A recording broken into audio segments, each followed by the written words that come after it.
What's up, man? What up, Chris? Man, thanks for taking this time out, bro. Man, it's my pleasure, my brother. Thank you for taking the time out to chop it up with me, man.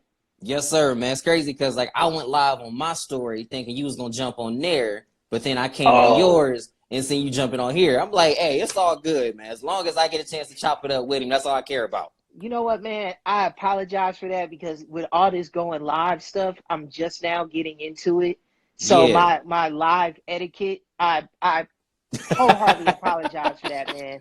I did not mean to do that. Nah, bro, it's all good, man. I just appreciate you for taking this time out. And I definitely want to say thank you for the shout out video because minute that we booked you, I was like, oh snap, I got him. I was like, let's go. Oh man, hell yeah! No, I wanted to because Teresa, my publicist, was telling me about. Shout out to Teresa, Yes, Teresa shout out to Volano. Teresa from Teresa, VPR. absolutely, she's awesome. She had reached out to me and told me about you. She was like, "Yo, you really need to sit down and chop it up with Chris. He's really, really cool. He likes to talk about the same things you like to talk about: sports, sneakers, just life Yeah, in general, and especially with everything going on right now." yeah, I just felt like what better time than to have kind of like just a regular conversation where I could just kind of get out of my own mind for a second, you know yeah, what I man. mean? And just try to, you know, just hang out and have a regular Absolutely, bro. convo. Yeah, man. And before we go into what we're gonna be talking about, we definitely want to send our hearts and our prayers out to somebody that literally just passed on, man. And I see that you and Fred were actually pretty like tight. Fred the Godson? No, Yeah, I was just a fan of his work. I was just a fan of his music, man, and his talent. And um I've been following him for a while. yeah, But then, especially when the story came out that he was battling COVID and dealing with all of that, I was like, well, damn, let me really just stay in tune and pray for him. yeah, And then his wife was coming out with with updates as far as his condition, because I think even for a minute ago they had said that he had passed away, and they were predicting that he wasn't going to make it, and she was just asking for prayers for people. So I was really sending up prayers on his behalf, man, because I mean, he represented and represents, I should say, his spirit is still alive, but yeah, he's part of the hip hop community, man. And there have been a few other people that have passed along as well within the immediate hip hop community, but a story like that was really at the forefront, and he inspired so many people and different people in that genre of music. yeah. To see him pass away, it's really sad. So I just wanted to, just send my thoughts and prayers and condolences out to his family, because I just thought that was just the right thing to do. You know what I mean? Absolutely, man. And to anybody in his family that is watching this, we are praying for you. Thank you for lending him to us. Absolutely, He may not physically be here anymore, man, but the spirit never dies. absolutely, absolutely. And I just with that being said, and we could get into something else because it's been weighing on my mind all day. But Got you. I just I want to just encourage everybody, man, to please like still continue to stay inside, man, and just do all you can, like, to protect yourself and to protect your family. You Yeah, feel me? definitely. Like I get it. Like, man, I don't like being in the house either. You know what Yeah, I'm saying? Like, I like being amongst people. Like, I like working and being outside and being in the mix. But it's just too much going on right now, man. So I'm really just encouraging everybody, man, not only for the sake of yourself, but the people around you, like your grandmother, your mother, your father, any elders yeah, that you may have around you. Just think first, man. Like, it ain't all about hanging out. It ain't all about just getting out just to be out. You feel me? Just be responsible, man, and keep that shit like real. With like yeah, how would it affect you, God forbid, if it happened to you or if somebody in your family passed away from that shit. And I think when you think about that and you put that at the forefront of your mind before making a decision, it'll help you, to make the right decision ultimately. So sorry about that. I just wanted to Nah, just bro, it's all I needed good, to get man. that It's off my just, chest because that shit got me nerved out. And yeah, especially being down here in Georgia, like, I got a lot of family down here. I got yeah. elders down here. So, you know, man. But anyway, how are you doing though, man? I'm doing good, bro. Trust and believe me, man. Like, I got family up there in the ATL too, bro. And Okay. like, I definitely, like, I was talking to them a couple of days. Actually, I just talked to them yesterday just to check on them, make sure everything is cool because, Mm-hmm. this COVID stuff is real, man. But, It is. we can definitely switch gears up and just talk about some light stuff. Let's take it back. Use Yeah, man. somebody that is Talk it up. from, use somebody that's from Chicago. There's no way I can have you on here without talking about the Michael Jordan documentary. Look, we know it's on the Bulls, but let's be real. It's Michael Jordan. It's Jordan. Yeah. He's the reason why we watching it, man. So you being from Chicago, like how iconic was it for you to be around during that time? Man, let me tell you something. Well, first of all, let me say this. We looking at it for Mike, but as a Chicagoan, like I was there to witness it firsthand. The reason why we won, it was because it was a team effort. Mike even said it himself. He couldn't have done it without Scotty. I don't think he would have been able to do it without, that Zen coaching of Phil Jackson.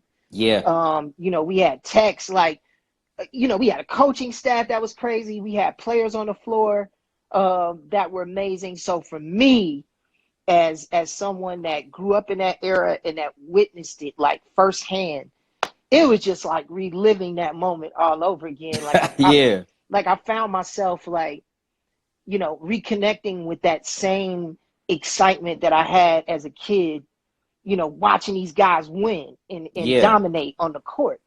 And just for me, like that feeling, I haven't felt that in so long that I was like, oh man, like just watching that, it made life lighter. You know what I mean? Because I was like, oh man, I remember that shit. And I remember when I had all the collectible T-shirts, Yeah. everything. Like probably like them really big starter jackets that had Chicago Bulls on it. I got one right now. Shout out That's to my retro. man Tom Hopkins. Shout out to Tom Hopkins, my brother from Detroit, man. Nah, I got a new Bulls starter jacket now, and they keep sending me stuff because they know how much I'm down for my team. But yeah, bro, I was that guy. My nigga, I was even wearing Michael Jordan cologne. Yeah, Jordan did have cologne for a second. Yeah. Oh, it was a horrible fragrance too. It was sorry, Mike.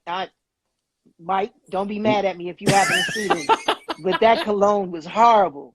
But I wore it every day with my Jordans and with my number 23 jersey, my authentic joint, my champion joint. Yeah, so I mean, getting back to your original question, I just watching that all over again, it's just really, really exciting. And I'm glad to see that there's a new generation of sports fans who are able to really see it now from a behind the scenes perspective, where they could really understand where these guys were at mentally, some of the different levels of adversity that they were encountering along the way, how they overcame that individually as well as collectively as a team. It's just a great documentary, man. I can't say enough good things about it. I love how they really recaptured things from what a lot of people forgot about, like something that's been on the sports shows heavies. People forget Scottie Pippen signed a horrible contract deal.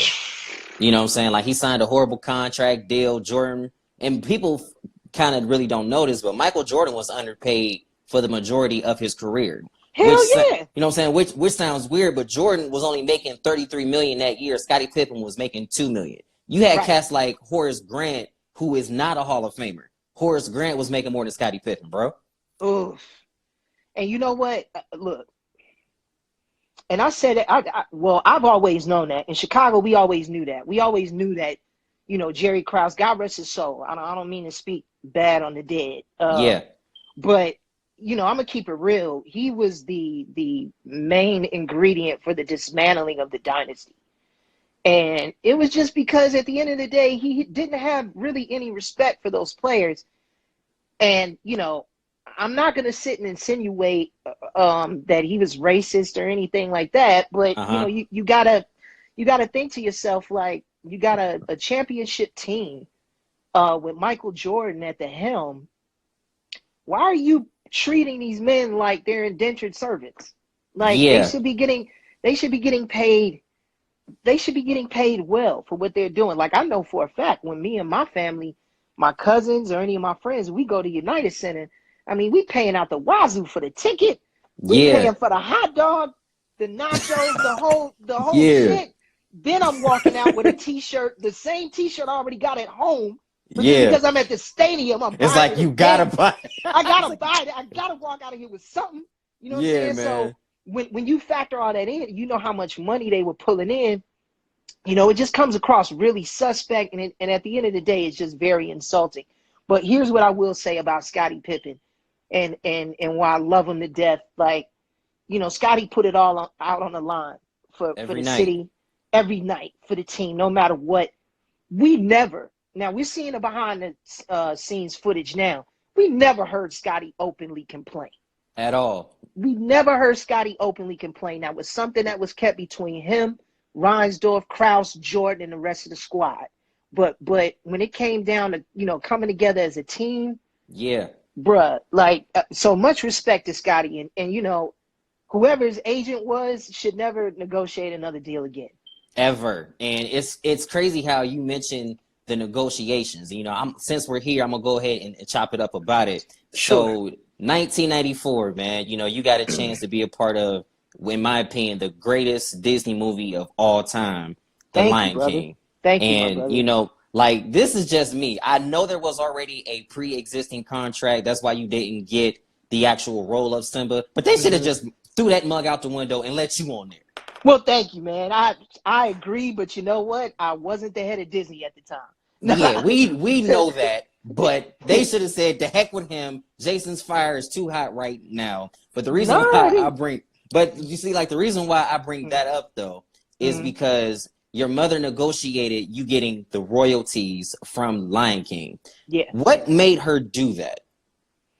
She already knew the business. Yes. My mother had been in the business, man, maybe 20, 25, almost 30 years prior to that deal coming up. And she had worked as a professional recording artist, as a background singer. She was one of the background singers on the original Sparkle soundtrack with Aretha Franklin and Yes. Curtis Mayfield. Her and my aunts, shout out to my aunt Ann Stewart, Vivian Harrell, Vivian Love, and also my cousin Cynthia Harrell. Yes. They were the ones that kind of just brought us into the business, me and my other cousins, when we expressed a genuine interest in wanting to get involved. So, you know, I grew up being in recording studios. I grew up sitting next to my aunt's all-female mass choir that used to tour in the Chicagoland area. You Yes. know, I grew up around music. I grew up around creative people. I grew up around artists. So I was I naturally gravitated towards that. And I was just really, really fortunate with my mother already having an album out before with her and her sisters called Kitty and the Haywoods. Look Yes. it up. Anybody that wants to do the research. It's a dope fucking album. The Ohio Players were actually the producers of that album. Yeah, it's crazy. My aunt was married to an Ohio player. Oh, really? Yeah, man. That's a Oh, story for a wow. different day though, brother. But yeah. Wow. Okay. Okay. Well, yeah, we may have, you know, some kind of definite connection through that, man. So, so I came up just being around that kind of energy, around that kind of creative energy. And then when Yeah. I just expressed an interest in wanting to get involved in the business, my mother was able to just coach me along the way and educate me and really give me real insight and wisdom. Not only as to how to be the best performer, actor, singer that I could possibly be, but also recognizing the importance of having a sound business behind that and a Yes. solid foundation to where, you know, when times come, when things slow down, or just even if you want to just exit out of the game and still make money, understanding the concept of residual income, Yeah. understanding and knowing your worth in the marketplace, all of that. And so I was just taught that from a very, very young age. And I was very blessed and fortunate to have her in my corner to teach me that stuff. And those same rules apply today, those same methods, those same practices in business. So I owe everything, first and foremost to God, Amen. but I definitely owe, on the other side of that, I definitely owe my mother for instilling the right things in me, reinforcing them, Yep. and supporting me along the way. Even now, as an adult, like that support is still there. And whenever she feels the need to give me any kind of insight, she has no problem doing that. Something that I love that, you know, you've done is acknowledge your mom, because face it, you know, we love everybody else, but it's something about a mother's love, man. It's something Yeah. about a mom that can help you out, that can make you see stuff in the long run. So shout Right. out to all of the black moms, the black queens, because we need them Absolutely. now. And Absolutely. No, yeah, man, they're the backbone. They're the backbone of our people, man. Like, you know, we as black men, we wouldn't be who we are, the strong men that we are, if we didn't have the support that we receive from black women. Uh, definitely. so nah, I mean, I owe everything to mom, and you know, I don't know if she's looking at it now, but hey, mom, I appreciate you, I love you, Yeah. and yeah, absolutely. Yeah, since we shouting out moms, God knows I hope Tina Glenn is watching this. So shout out to moms, but I gotta get What's back to up? doing What's my up, mom? job. Word. Right, but yeah, man. So you do The Lion King, you Tony, what up? turn, you know what I'm My saying? bad. So That's my nah, homie Antonio. My bad. What up, Tony? what up, Tony? But yeah, bro. So you do The Lion King, hmm and that goes on to be an amazing film. hmm But you turned down a significant paycheck to get the residuals that were coming in. Would you recommend people nowadays, especially those in the black business, negotiate their contracts so they can get the residuals to come in? Yeah, I mean, I think you should also always negotiate from a standpoint of looking if you're dealing with intellectual property, and if you are creating that intellectual property, then yeah, you should always negotiate from a position of looking to receive some kind of residual income. If you're not entering into the game for that, and if you're not creating from that or looking to benefit from that Yeah, standpoint, then there's no point of being in the game. Then you just might as well be a work for hire and keep it moving. Uh, and also, if I may expound upon that, I think that um, now more than ever, when you have mediums like this, phones, computers, yeah, uh, if you can build your own business from the ground up and be completely independent of any kind of corporate entity, and if you can solely um, maintain off of the support that you get from your base and from your people, then I would strongly advise you to do that. I mean, yeah, you look at the current situation now, where this is an unfortunate incident where we're all forced to stay inside, right? yeah, But now you're seeing people live stream more than ever. So imagine if if you go real hard and you have a real bona fide strategy by which you can connect with your audience through here. If you have a project, whether it be yeah. a film, a music project, whatever, this is the best time right now while you got everybody's attention to put something out.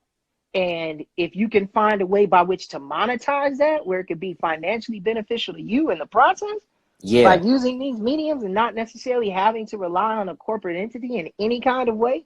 Like, because right now, okay, let's say if you want to do a show or something like that, like you can't go to a studio right now and get funding and go out and shoot a show. Not at So, all. so what I would just do if I were looking to do that and make that kind of mark, I would recruit my friends or a few people, being that we're social distancing, Yeah. but maybe just a couple people, or maybe just getting even creative by myself with a camera or whatever and shooting a show that I think would be interesting and putting it through this particular medium and utilizing the tools that I have right in front of me. Then from there, building up the audience, getting your subscribers, the whole Yeah. nine, and monitoring the whole thing and administering the whole thing by yourself. I think what this time right now is really teaching us is that it can be done. And I think now, because of these unfortunate circumstances that have happened, I think now you're going to get a lot more people being a lot more creative because they see that there's a niche for it. Does that make any sense, or am I just rambling? Nah, it makes a lot of sense because Okay. you're like it's funny how you're answering questions that I'm literally about to ask you, Oh, because okay. what I was getting ready to ask you was, do you feel like this time is really enabling us to be more creative? But you just answered that, so I ain't gotta Absolutely. ask you now. And Absolutely. man, like speaking about creatives, bro, you have been blessed and privileged to work with so many people in your career, such as Brandy on Thea. Like, Yes. what was that process like for you, man? No, it was amazing, man. Shout out to Brandy. That's my home girl, man. Brandy, Like, call me back because I've been trying to get you to do a segment with, like I was saying, bro. Go ahead. oh, you been trying to get at? Oh, okay, okay. But you know what? She follows me on here. I don't know if she tuned in on here, but no, Brandy is Brandy was amazing to work with. Yeah, One of the nicest people, I can honestly say, one of the most talented people I've worked with. Um, no, just our time that we spent working on Thea. I got a chance to hear her sing live, up close and personal, damn near every day. And she yeah. was always singing. And I knew then, when I first heard her, I was like, man, Brandy is about to be the shit. Like, this is Like, before I Want to Be Down, all that. Like, Brandy would just be singing on set yeah, and just like tearing it down. I'm talking about runs, vocal acrobatics, and techniques where I was like, yo, how is this teenage young lady singing like on some Whitney shit? Like, she just yeah, had that kind of she had that kind of level of talent. So just being able to, kind of witness that every day. And then we were kids. So, yeah, it was a lot of time because we had a tutor there, for schooling. Because we had to do 3 to 5 hours of school a day. That was the law in California right. in order to work. So we spent a lot of time in the trailer, just in school and studying together. But and she's still somebody that I greatly admire, that I love. I love her family. Yes, Mr. Norwood, Sonia, Ray J, everybody, man. Like, the Norwood family they're awesome people, yeah. and all the success that they've had throughout the years is I mean, it's rightfully deserved because they work hard. They're great people. You've worked with so many amazing people, from Brandy to Lauren London and Mm-hmm. T.I. on ATL, and Mm-hmm. then, of course, Nick Cannon and Drumline. But Yeah. even with all of that being said, in my opinion, it still comes second to you being able to portray the greatest of all time in Michael Jackson. Thanks. Nah, man. Chris, that was an honor. I tell people all the time whenever they ask me about that experience. Um, I can't say enough good things and positive things about the Yeah, Jackson family and about Michael Jackson, because through him I was given the opportunity, just a kid from Chicago, to get an opportunity um, to express my talent and to display my talent before the world, yeah, um, in a time when a lot of us from the city uh, would get overlooked. Keeping it all the way real, like there was no Instagram, um, there was no email, none of that. So at all. so the only kids that would get looks from studios and from major feature films were either like from kids, from New York or Los Angeles. And we would just get flown over. But there was this tremendous pool of talent in Chicago that existed and still exists. Like, Chicago Yeah, is, man, people just have no idea. Like, there's yeah, there's more Kanye West in Chicago than you can imagine. Like, there are more great artists and great actors that have come from that city than people can imagine. And now they're getting the chance. But back then it wasn't like that. So for Michael and his family to be able to recognize the talent in me yeah. and to give me an opportunity, I'm forever indebted to them. And I can't say enough good things about them, enough positive things about them. In spite of whatever things are said in the press, I know nothing about that. Right, I've never witnessed anything crazy, and I've never had anybody come at me crazy. right. So all I know is my experiences, and my experience with dealing with the Jackson family and Michael Jackson has just been a blessed one. And I'm appreciative to all the fans out there and all the people who, checked it out initially and who continue to look at it and enjoy it. Thank you for your support. I'm glad that you enjoyed it. Yes. And yeah, it was a wonderful experience. Most people forget you were actually handpicked by Michael himself. Yeah, yeah. Bro, when you found out that Michael Jackson, arguably the greatest of all time, Mm. handpicked you to portray him, what was going through your mind? I went ape shit. Just keeping it a buck, yeah.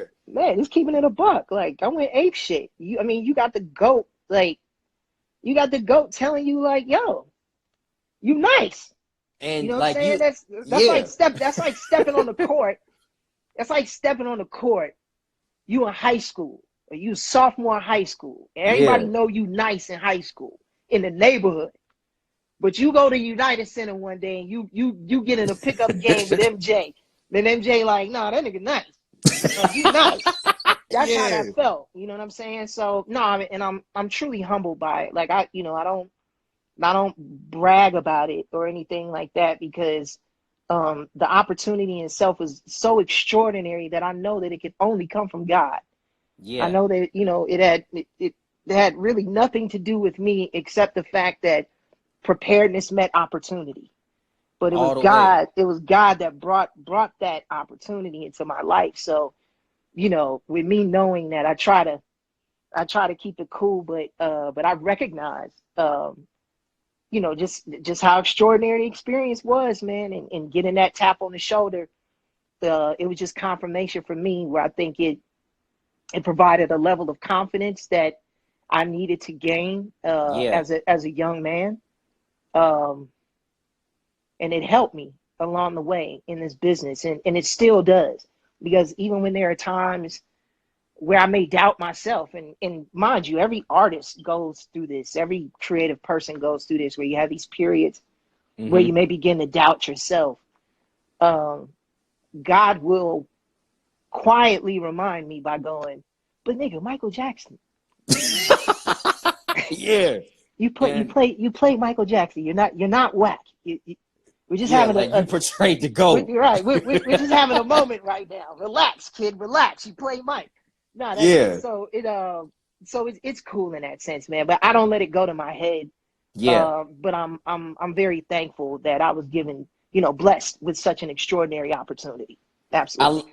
I love the story you told about how you met Michael, but you didn't necessarily know that it was Michael at the time, Yes. because what he did was he had to dress up because the whole cast and crew in the set went crazy thinking that he was Yeah. coming one day and he didn't like show up. But then you went to your trailer and he was dressed up in like he was like an old white guy. Next thing you know, you was like, oh shoot, Mike No, I was led to a trailer led to a trailer. Okay. by one of the ADs, one of the assistant directors, and it was like in between takes of a scene. I think they were doing like another shot setup. They were getting singles or something.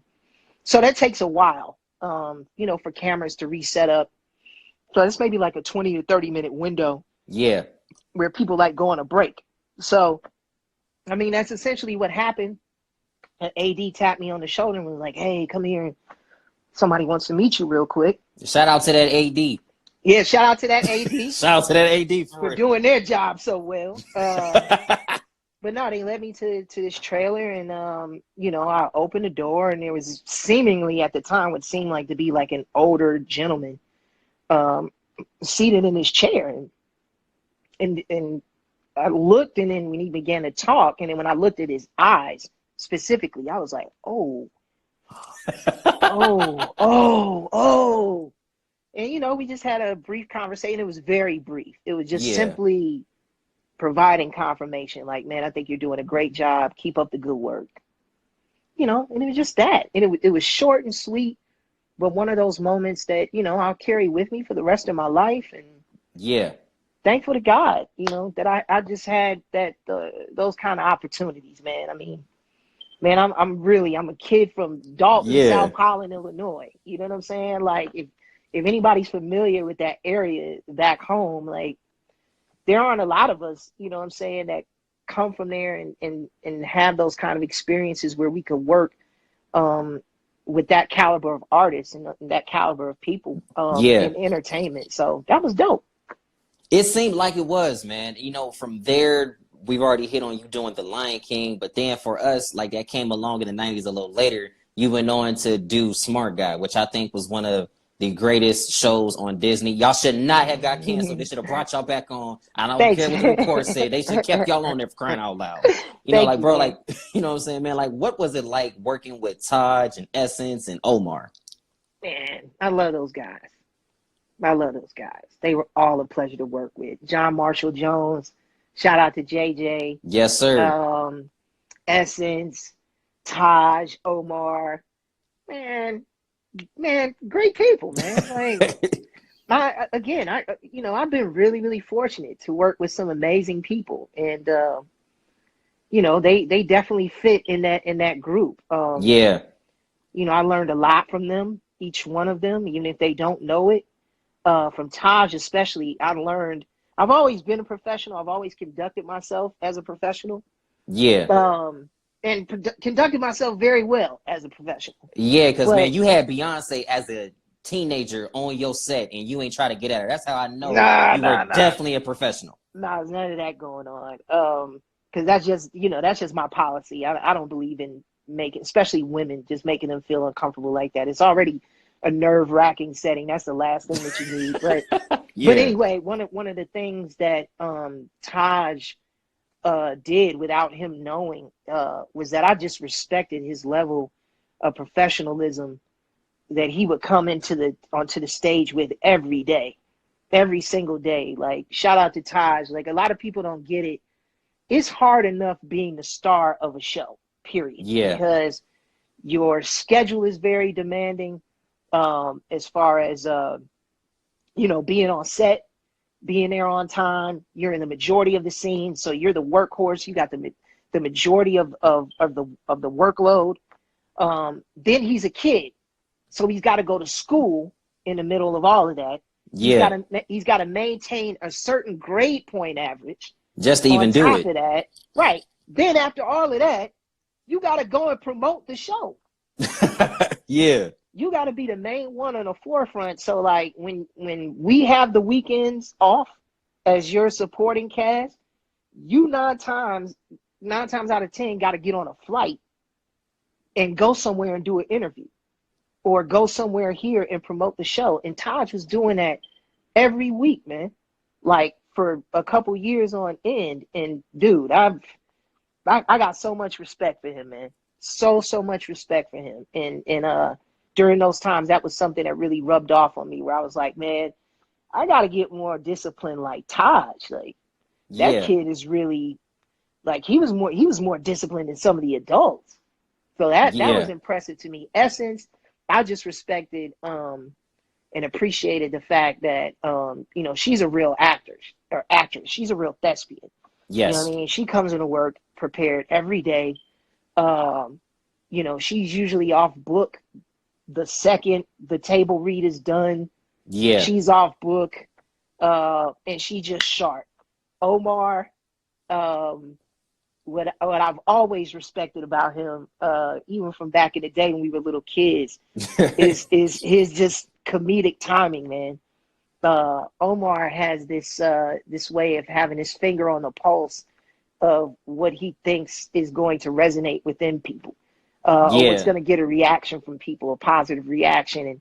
And I developed a lot of my comedic timing being around him, and a lot of those same principles that he essentially instilled and helped me out with, I apply yeah, now in the work that I do now. And then lastly, JJ, John Marshall Jones, I just respected him as a leader, because when it was all said and done, he was the adult on the show. We were pretty much all kids, although Essence was an adult as well at that time. We were pretty much like all kids, yeah, and he kept us grounded in the sense of recognizing how truly unique and how truly blessed we were to be on the Disney lot, to be doing this kind of work, to be African American actors and actresses doing this kind of work, this caliber of work. yeah. So JJ was the leader in that sense. He was the heart and soul of the crew. But they were all awesome to work with.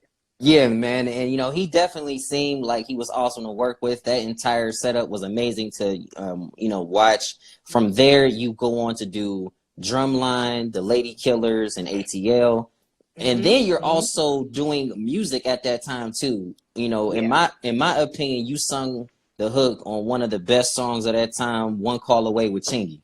Thank you, brother. Thank you. Yeah. No, I've always dabbled in music because that's my background. I mean, Yeah, that's where I started. That's why first entered into the industry, the entertainment industry, period, and what my family is from. So I've had some very unique opportunities, very blessed opportunities. Prior to me doing the One Call Away record with Chingy, I had a song out that's really popular in Chicago, actually. Shout out to my hometown, Chicago, for always supporting Love Ambition. Yes, sir. That was a big record, and still is About to back say home. now, Like, it's still pretty nice up there now. I got no, a couple friends in Chicago. yeah, no, it still plays in the stepper set, and you know when you exit the club and shit, like when they turn the lights on and shit. Like when it's like, all But right, y'all ain't gotta go home, but all take y'all gotta your get up out lady of home, fellas, and then they play my shit. You know what I'm saying? As you exit the club, it's still all love though. I'm not mad. Still play here. that. I'm not mad.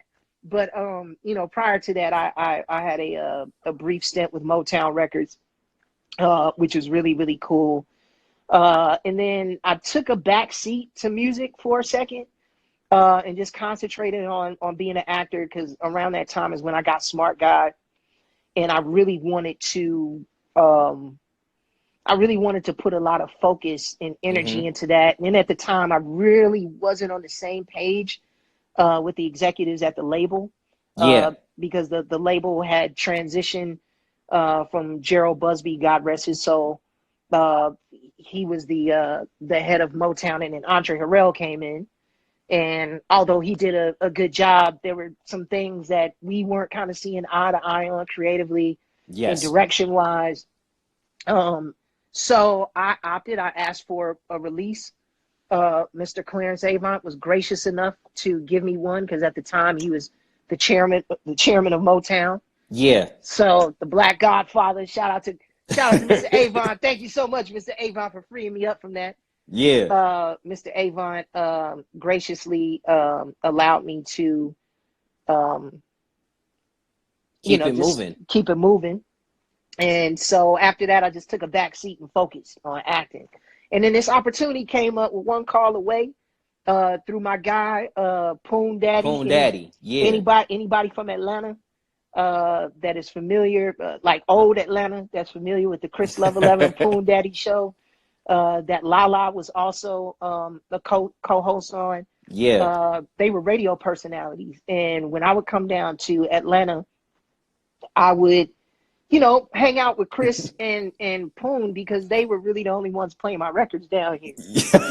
Yeah. So those are my guys. And I just developed, a genuine relationship with them. And so I happened to be in Los Angeles when I was doing the Lady Killers. And you did it on your lunch break, right? And I did it on my lunch break. I was working with Joel and Ethan, and Poon asked me, he said, man, I got some studio time set up in Burbank. I know you pretty much like in Glendale. Yeah. Can you take like a car here, do it, and then come back? So I went to Ethan. I was like, yo, Ethan, would you mind if, I know this sounds crazy, but I got it, because it does. You're not, as an actor, you're never supposed to go to a producer or director and say, can I leave your film that you're paying me for so I can do some other shit? Yeah. So I was really taking a chance with doing that, but Ethan was gracious enough to allow their schedule to be flexible to where I could go and do that on my lunch break and come back. And so I did it. I sang that song down maybe 5 or 6 times in its entirety. Yeah. And then the next thing I know, it was on the radio. See, what I found to be extremely interesting about that was originally Capitol didn't want you on the record because they wanted Omarion and I believe Marcus Houston. Yeah, they wanted either one of those guys. Like they wanted Omarion. If they couldn't get Omarion, and mind you, this is like when it was at like the peak at that time. Yeah, this is like when they were like stupid hot. So that wasn't that I wasn't insulted when I heard that. I was like, well, shit, I probably want to get Omarion on my record too. Like, yeah, he's fucking hot as shit right now. So, but what ended up happening is that Poon has always been a person that's rooted for me. And that's why I feel it's so important to tell this story and let people know why that record was so successful and the people behind it that made it successful. And the reason why I'm on that hook and why that was a main driving force of that record was because of Poon Daddy. Yeah. And, you know, he gave me that opportunity and he fought for me at the label. And he told them, he said, man, you could get Omarion, y'all can get Marcus Houston, all them niggas, man. But y'all all know this is the shit. And if y'all want to Yeah. do it, because I heard the actual story of it, and he basically told them, like, even if y'all do focus groups on it, which they did, Yeah. they did focus groups to find out if people really like my version. And he really went to bat for me, man. So shout out to Poon. I appreciate that, because that was a cool experience to be a part of a successful record like that. I And you still know, bump it till this day because half the music out now is horrible. thanks, man. Yeah, it's hard for me to listen to a lot of shit too nowadays, but you know, shout out to everybody that's out there still doing it though, because it's not an easy business. No, And it's not. I applaud anybody out there that's put in a creative effort out there. You know, whether I listen to your shit or not, man. Like, I know how hard it gets out here. You know what I'm saying, to get your voice heard, and you know, to build an audience. So respect to all artists, DJs, producers, songwriters. You know, we're all in this together, man. So much love. Yeah. Respect and love is what it's all about. What does it, that feeling you get when people come up to you and pretty much tell you that you really are a legend in our community because of everything that you've done? No, I mean, it warms my heart. I mean, it's it's heartwarming. You know, as a creative person, you know, still actively involved and who's still working and still striving for more and to do bigger and better things. You never want to fully embrace that title though, because you can become complacent. Uh-huh. And then you'll begin to essentially start believing that. And I think as artists, as creatives, you should never fully embrace something like that, because you're embracing more of your ego than anything. Man, as an artist and as a creative, you should always come from a pure place in your soul and in your spirit when you express yourself. So I try not to, although I'm grateful Yeah. for those labels and those titles to be directed my way, and I'm appreciative of that. I try not to you know, take that to heart too much, because it's just, we still got a lot more work to do. Yeah, And you went into my next question. So, like, yeah. what else do you have lined up? Like, what other things can the people expect from you? Because we Mm-hmm. saw what chapter 1 had with Jason, but now we want to Mm-hmm. know, what does chapter 2 have for Jason? Oh, well, first and foremost, because I get asked this all the time. Anybody who's curious, I am doing music. I've been back in the studio. I have an amazing project that I'm working on right now. It's been kind of abruptly and rudely interrupted by COVID-19, because, Yeah. you know, I am working with a team of people on it. Shout out to Will DeBear, an amazing songwriter from Decatur, Illinois, that resides down here in Atlanta now. Works with Ray Daniels and his people over there. I'm also working with my man Preston Reed, who records and mixes all of my shit. Anybody, all y'all out there, if you're Yeah. aspiring engineers, mixing, recording engineers, man, look out for this guy, Preston Reed. He is the shit. He's on a lot of records now as a mixing engineer, but he also was a recording engineer for my cousin Tricky Stewart for a number of years at his studio, Triangle Sound. He's worked with Dream. He's worked with some of the best and most talented people in the business. So I'm very fortunate, very lucky to have him on the squad. And Jessica Wong, who's our assistant engineer. Yeah. I got to shout all these people out, because these are people that Do it, man. Show them all love. Show I them spend love. every That's day what we with them. do. I spend every day with these people. We eat dinner together. Like we're always together. So, Yeah. but these are the people that are helping me put together this amazing project that I've been working on. Right now, I'm building the project. The 5 or 6 songs that I do have, they're being mixed right now, and I'm actually sending them out to a couple label executives who have expressed some interest in wanting to put it out and distribute it. But God forbid, if an opportunity doesn't present itself within that, I will be releasing that music independently. Because I'm no, sorry, go ahead. no, I was about to say, because this much I do know. When you are under contract, there's only so much that you can do. When you're independent, you have all the leeway, you have as much freedom as you want because you're independent and you're not necessarily under somebody's umbrella. Absolutely. And also, let me say this, like, being just to give some people some understanding about it, because you're absolutely right. I'm not refuting anything that you're saying, but I want people to also understand too that having a partnership with a label doesn't necessarily have to be a death sentence either. It's just all in the power of negotiation and understanding your business and understanding what kind of agreement you're getting involved in. Yeah. See, that's where most people like get it twisted. They go into these agreements with these labels with an expectation because either they've been misinformed or they're completely ignorant of what they're being involved in. So Yeah. when they're expecting something to come their way, a certain kind of way, and it doesn't, that's where the disappointment sets in, because there was an expectation.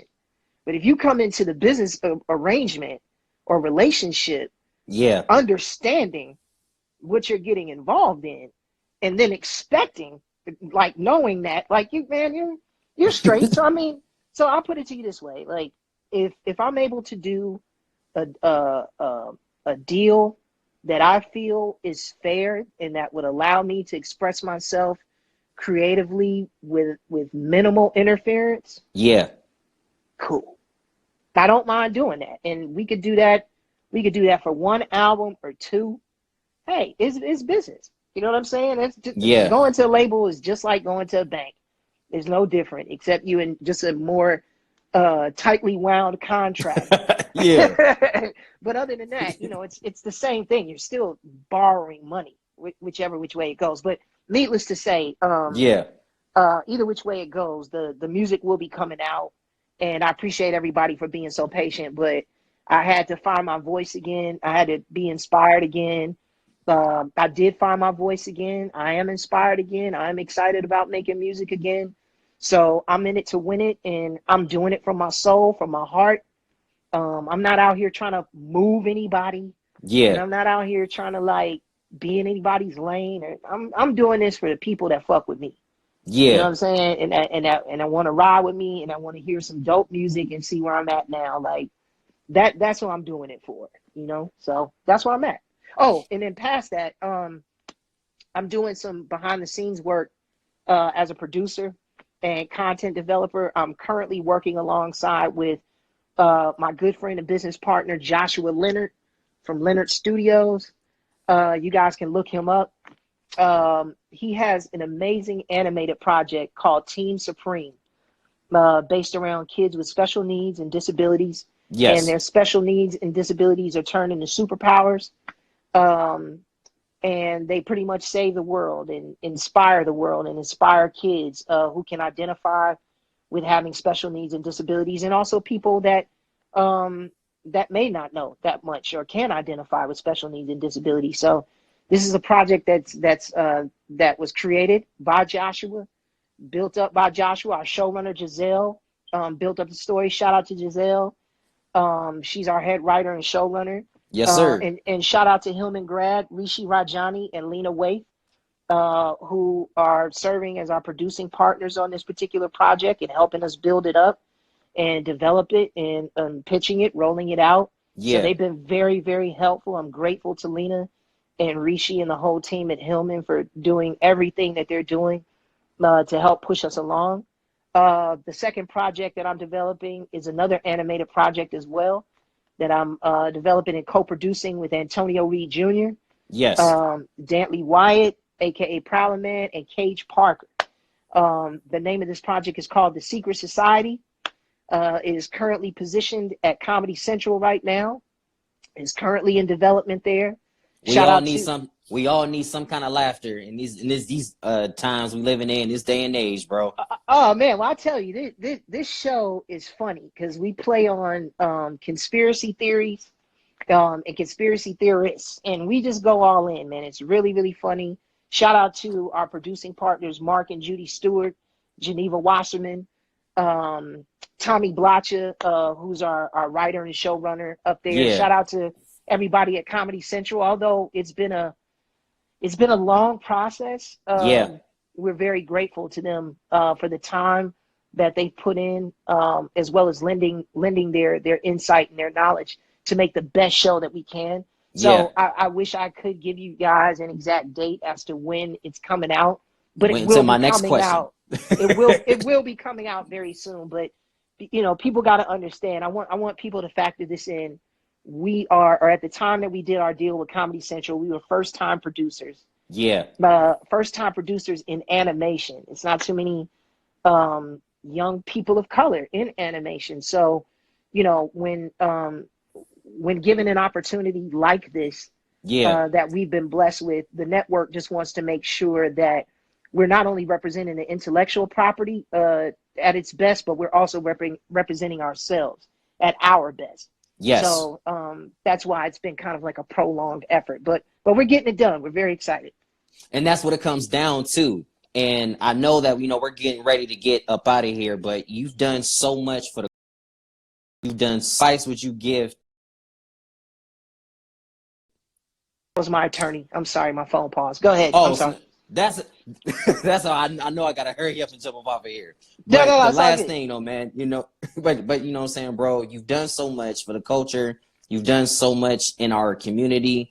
What advice would you give to this generation that really wants to follow in your footsteps? Oh man, well, first of all, thank you for that compliment, my brother. I appreciate you. I appreciate your support, and I appreciate the support of everybody out there.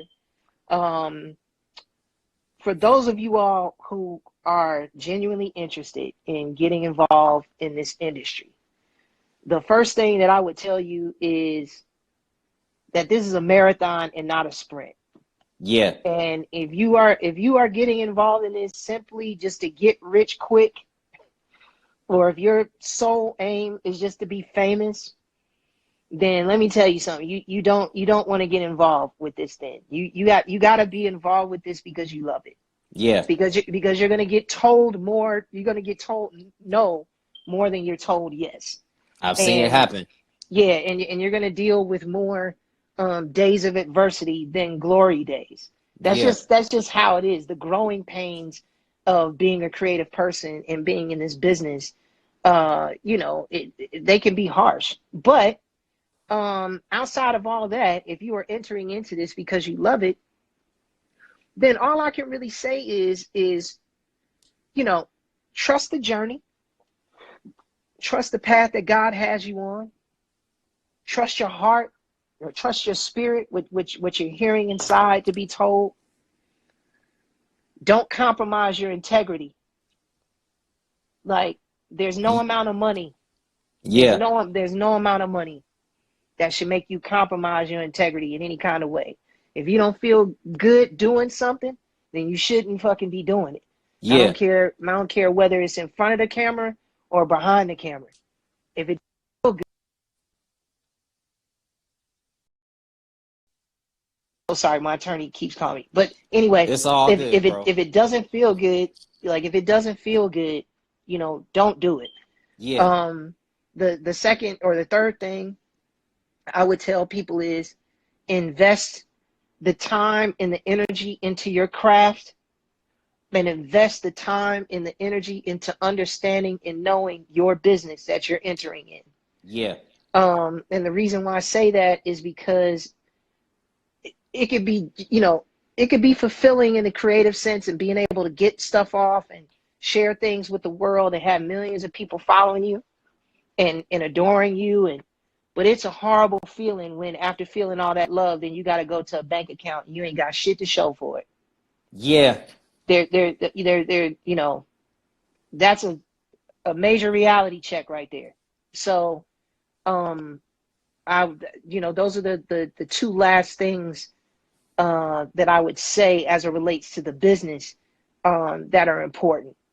Invest the time and the energy into your craft and developing as an artist, being the best that you can be, and invest that same amount of time into knowing and understanding your business, and understanding how your business works, and understanding how you will navigate through it by knowing your worth.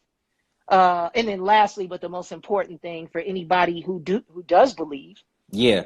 keep God at the forefront of it. I'm not imposing my religious beliefs or spiritual beliefs on anybody else. So let me preface that first Yeah. before saying that. But for those of you out there that do believe, man, keep him at the forefront. Always keep him at the forefront, because he's going to be the one that's going to protect you. Because the Yeah. people that you're dealing with and that you're interacting with are not going to give a fuck about you. And that's just keeping it 100.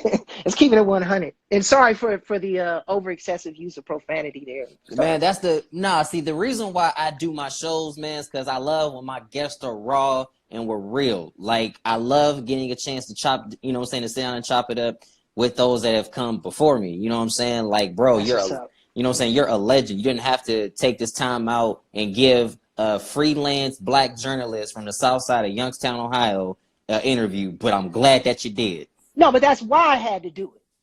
That's what I'm saying, brother. That's why I had to do it, because you're young and you're black and you're brilliant. I appreciate that, man. And we all in this together. You know what I'm saying? So, as much support as you've shown me, I'm gonna show you that, because brother, we need each other in order to make it. So, doing this interview is just as important to me as if Entertainment Tonight called. You feel me? So, yes, shout sir. out to you, brother. Real shit. Man, I appreciate it. Well, bro, nothing else needs to be asked. Ladies and gentlemen, the iconic Jason Weaver on the Chris Gunther Show. Thank y'all for watching. I'm out. God bless. I'll see y'all next time. Peace. Thanks, Chris. Peace.